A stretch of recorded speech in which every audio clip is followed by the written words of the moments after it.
Vous l'avez constaté à travers le générique de 21h, c'est l'heure de votre information sur la télévision Bonferré. Monsieur, dame, bonsoir et ravi de vous retrouver. Le président sénégalais a été désigné avec son homologue du Togo à trouver une solution à la crise qui secoue la CEDEAO et les pays de l'AES. Selon lui, la mission n'est pas facile, mais il fera de son mieux pour rapprocher les deux parties.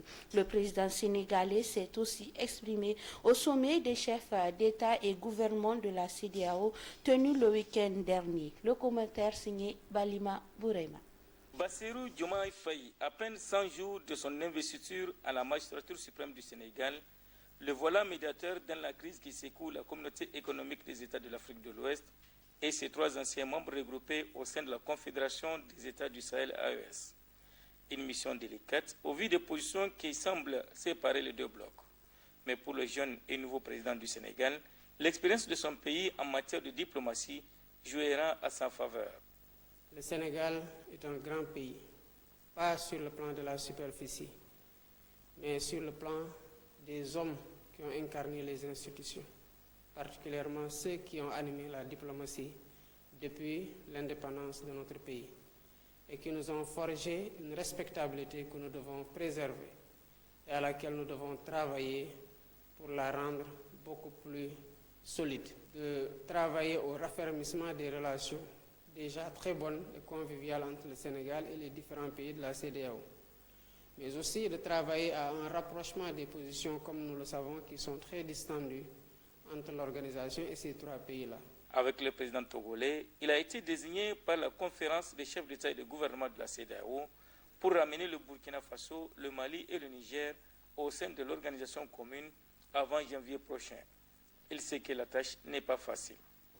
Notre responsabilité, c'est de travailler à rapprocher les positions, à les réconcilier, à faire en sorte qu'il puisse y avoir une plage de dialogue entre l'organisation et les parties prenantes, notamment l'Alliance des États du Sahel.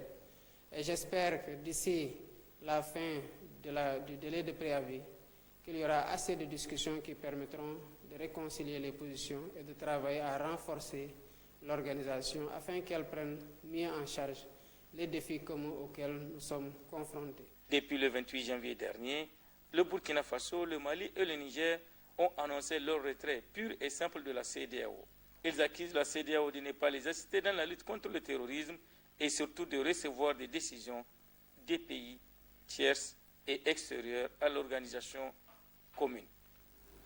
Le tribunal militaire organise depuis ce matin une formation de mise à niveau à l'endroit de ses membres et autres. Ils étaient nombreux, les participants, à prendre part à cette initiative de 3 jours de renforcement de capacité. Le compte rendu avec Suleiman Ousmane et Ablaziz Jibrila.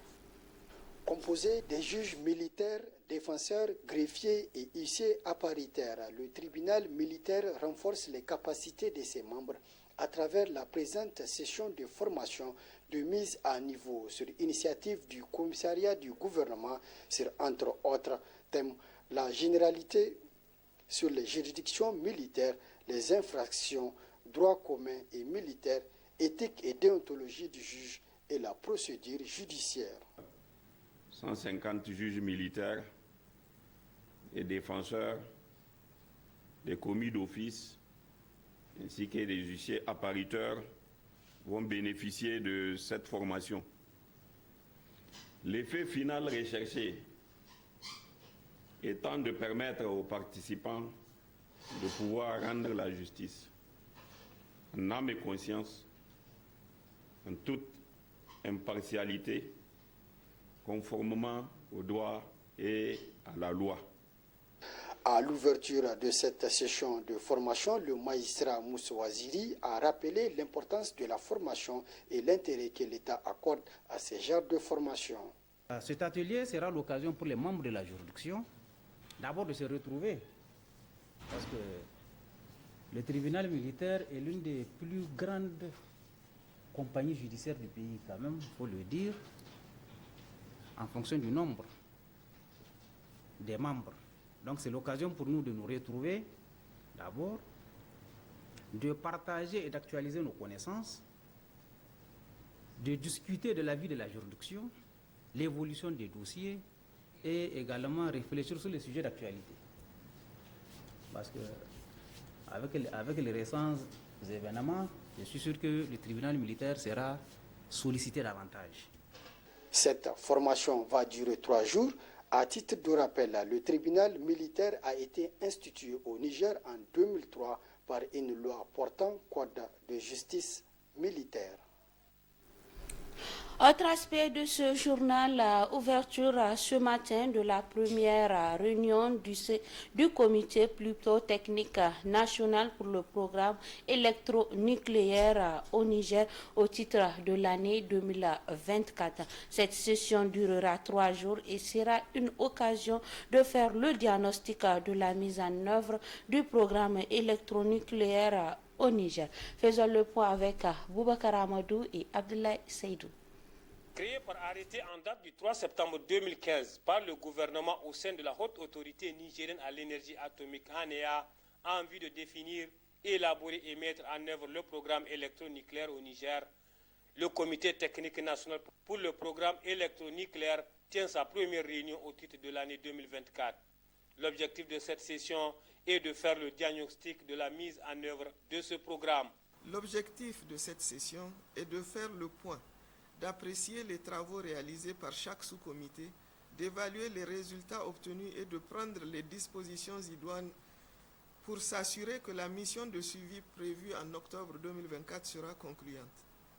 Nous devons mettre à profit ces 3 jours pour faire un bilan exhaustif de la mise en œuvre du plan intégré de travail, échanger avec nos frères et amis pour identifier dans le respect des intérêts mutuels les options stratégiques de collaboration et ou de mutualisation et poser les jalons d'une collaboration technique durable.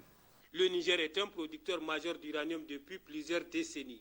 L'évaluation de l'offre et la demande enregistrée à l'horizon 2030 a montré la nécessité de l'introduction de l'énergie nucléaire dans les bouquets énergétiques du Niger pour satisfaire les besoins énergétiques, d'où la mise en place du programme électronucléaire au Niger. Dans le cadre du programme électronucléaire, l'ANEA a élaboré la stratégie de mise en œuvre du programme électronucléaire STRAMOPEN avec 7 axes principaux, 4 projets majeurs et la création de 4 organes principaux.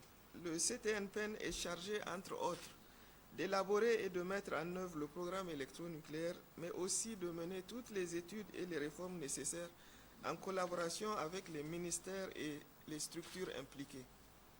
9 sous-comités et groupes ont été mis en place pour conduire les études sectorielles qui ont permis de faire l'étude de faisabilité du programme électronucléaire.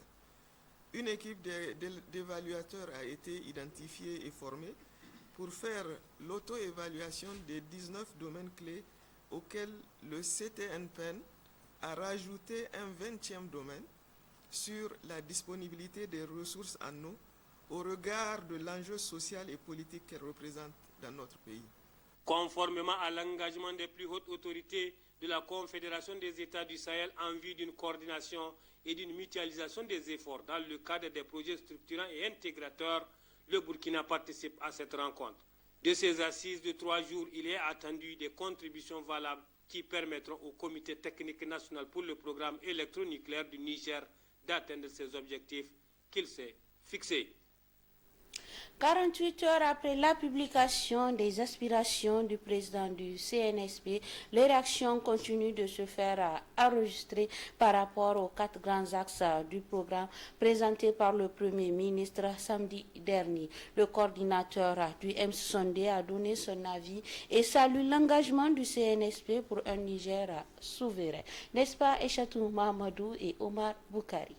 La sortie médiatique du Premier ministre Mohamed Lamine Zen ce samedi 13 juillet 2024 pour décliner la vision du président de la transition, le général de brigade Abdelrahman Tchani, n'a pas laissé indifférents les acteurs de la société civile. Abdoulaye Seydou du mouvement Moutounti Burkintare M62 pense que les axes retenus répondent aux attentes du peuple. Nous retenons d'avoir un très bon diagnostic des problèmes de notre pays et de ce qui a été à la source est à la base de tout ce que nous avons connu comme crise, on peut dire, de l'indépendance de notre pays à aujourd'hui. Et donc, ce diagnostic qui a été fait et les solutions qui sont proposées de notre point de vue sont en parfaite adéquation avec les attentes et les aspirations des populations de notre pays.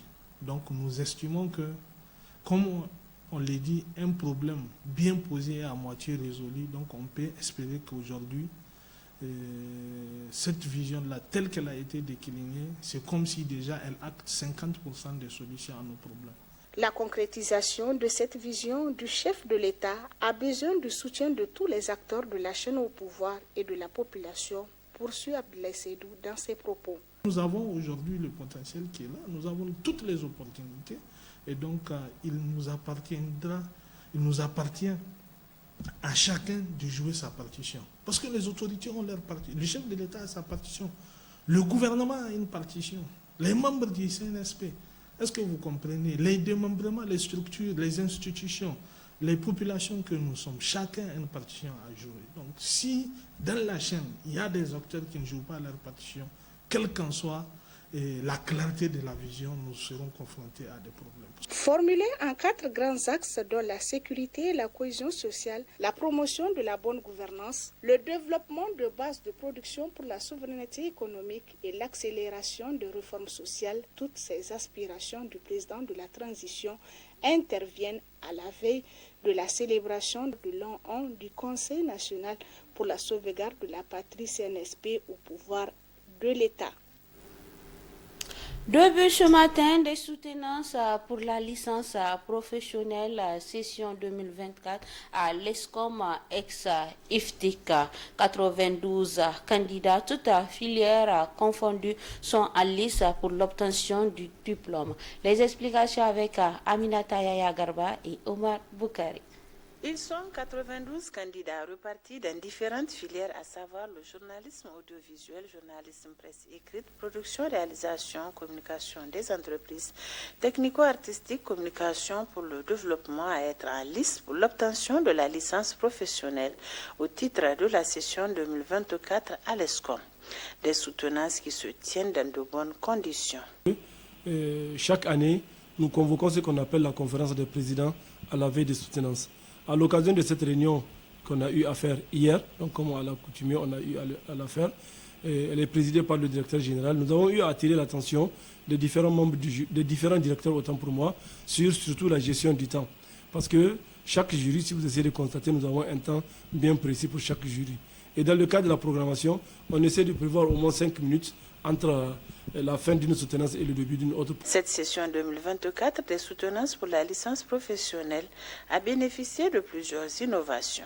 Pour la première fois quand même, je dirais, depuis la création de l'école, c'est cette fois-ci que le ministre de la Communication, le ministre sous la tutelle duquel se trouve l'ESCOM, est venu lancer officiellement ces soutenances. Il était là à 8h30 avec le gouverneur de la région et je tiens à les remercier pour cela. Et la deuxième chose qu'il faut dire, c'est que nous avons notre première promotion des communicateurs qui sortent cette année. Ils sont au nombre de 12 pour les communicateurs pour le développement et 2 pour les communicateurs des entreprises. Après des mois de labeur, ces candidats se disent soulagés et ravis à l'issue des délibérés. Et je suis vraiment ravie et très reconnaissante envers les personnels du groupe de presse Bonferré, de mon directeur de mémoire en général et à tous ceux ou celles qui ont contribué pour la réalisation de ces documents. En tout cas, aujourd'hui, c'est une joie très immense pour moi, avec une note très aimable, 14/20. Aujourd'hui, on sait tous que le fait de soutenir, c'est vraiment pas facile. Donc, je remercie Dieu vraiment et je suis fière et très reconnaissante envers cette note que j'avais obtenue dans la sueur, dans ma propre sueur. Nous avons présenté notre travail devant le jury et l'a jugé utile de nous attribuer la note de 14/20. Donc, je dirais que c'est un sentiment de joie et de soulagement qui nous anime à la fois. Débuté ce jour 15 juillet 2024, ces soutenances se dérouleront jusqu'au 18 juillet 2024. Voilà, messieurs, dames, c'est la fin de votre édition d'information sur la télévision Bonferré. Merci de nous rester fidèles. Prochain rendez-vous de la rédaction, c'est demain, Inch'Allah. Et juste après le journal, vous allez suivre la rediffusion de votre émission Presse Plus avec Abdraman Younoussa Issa et ses invités. Sur ces très bonnes réceptions, au revoir.